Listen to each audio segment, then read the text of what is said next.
Stay tuned for urban legends to ghostly tales of the paranormal, because now it's time for Message on the Wall. Message on the Wall presents The Haunting Tudors.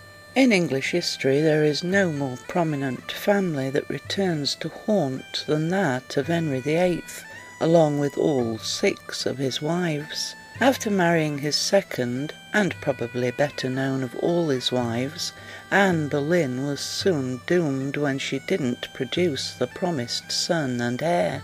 It was 2 weeks after her death that Henry saw her ghost, putting him in an awful fright.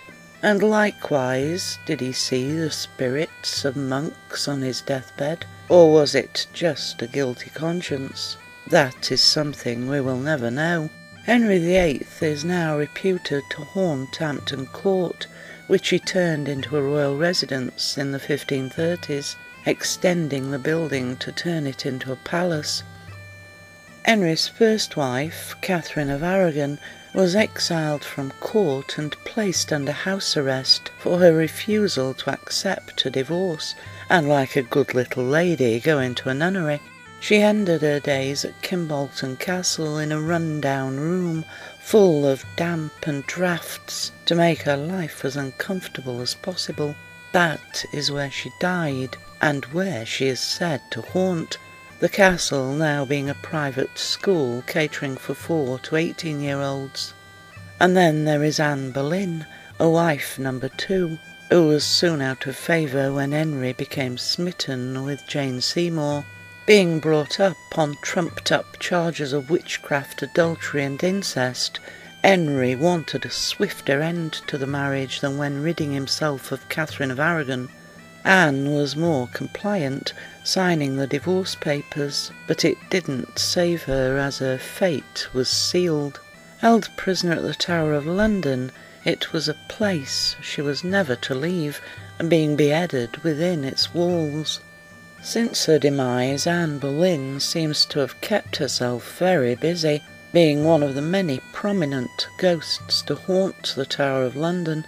It's said she haunts the tower both with and without her head, often being seen inside the church within the tower's grounds where she was hastily interred. And she is just as troublesome to the yeomen of the guard who care for the tower as she was to Henry VIII. In 1864, a guard was court-martialled for sleeping on duty, but the guard claimed that he was not sleeping but unconscious after coming face to face with the ghost of Anne Boleyn, which he attempted to halt with his bayonet. Other sentries came forward, giving evidence that they too had seen a headless woman in white, while another saw the guard thrust his bayonet towards the spook, which on coming in contact emitted a flash of light. The guard collapsed to the floor while Anne Boleyn continued on her way before disappearing.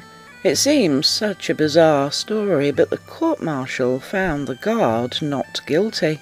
Anne Boleyn is also said to haunt her childhood home of Blickling Hall, Marwell Hall, New Hall, Eva Castle and Sal Church, where her heart is said to be buried, which was sometimes done, though in Anne Boleyn's case, with her death being by execution, it's doubtful that this happened, as it wasn't until after the execution that it was realised a coffin hadn't been supplied.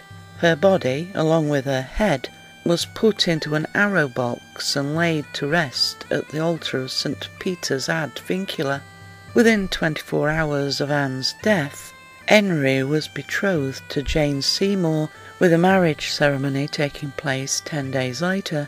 It was 8 months into the marriage that Jane became pregnant, and it was Jane who was the only wife to produce the son Henry VIII hankered for. Unfortunately, it was a time when giving birth was a dangerous procedure for both rich and poor alike. Giving birth to Edward, the future King of England, Jane never recovered, dying 12 days later. Jane Seymour is now said to haunt Hampton Court, the place of her death, Gliding along the corridors with lighted candle, it's said her form is most prominent on the date of her son's birth, October the 12th. Another haunt for Jane is Marwell Hall, given to the Seymours as a gift by the king. The land was said to be cursed, and the Seymours may have rose in prominence due to Jane's marriage, especially her two brothers, Edward and Thomas, both of whom fell out of favour, being executed. Henry may have mourned Jane, but he was a realist. Being a second son himself, his older brother Arthur dying at the age of 15, Henry needed more than one son, and so Anne of Cleves found herself being the fourth wife. Unfortunately, Henry wasn't taken with her, and she wasn't so thrilled by Henry, having been shown a portrait of him in better days. Henry soon took a liking to a new maid to the court called Catherine Howard. Knowing what had happened to her predecessors, Anne was agreeable to the marriage being annulled. In fact, she did quite well from it, receiving a yearly pension, as well as one of the former homes of the Boleyn family that had been confiscated by the crown. And so Anne of Cleves lived part of the year in London and part in the beautiful countryside surrounding Hever Castle. Much is made of the fact that Henry's last wife outlived him, but Anne of Cleves not only survived Henry VIII, but his last two wives and his son who ruled England as Edward VI. Anne of Cleves is now reputed to haunt Hever Castle along with Anne Boleyn.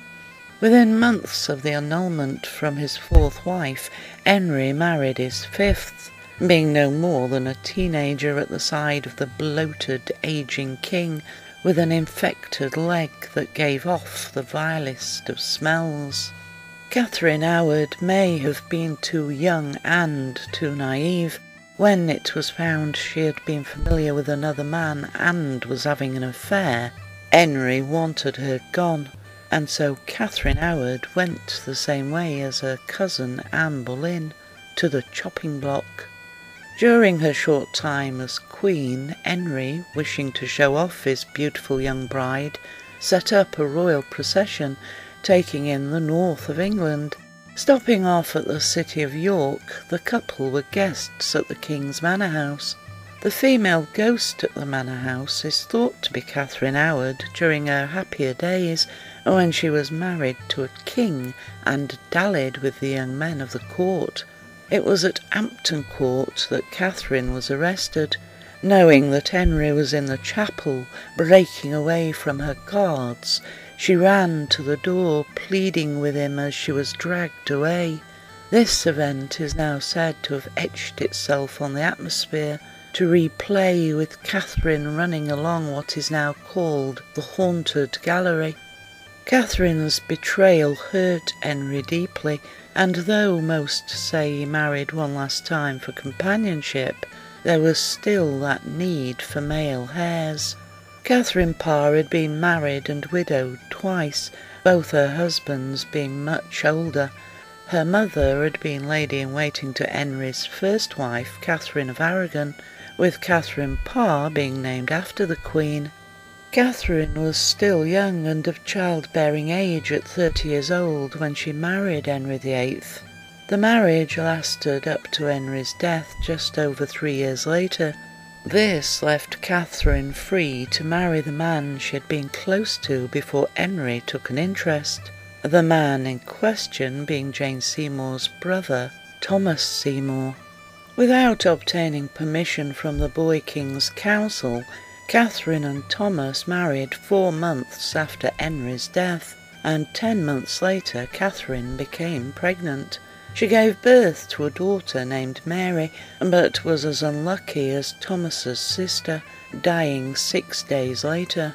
Catherine Parr is now reputed to haunt 2 places: Snape Castle, where she appears as a young girl, this being where she lived with her first husband, marrying at the age of 15.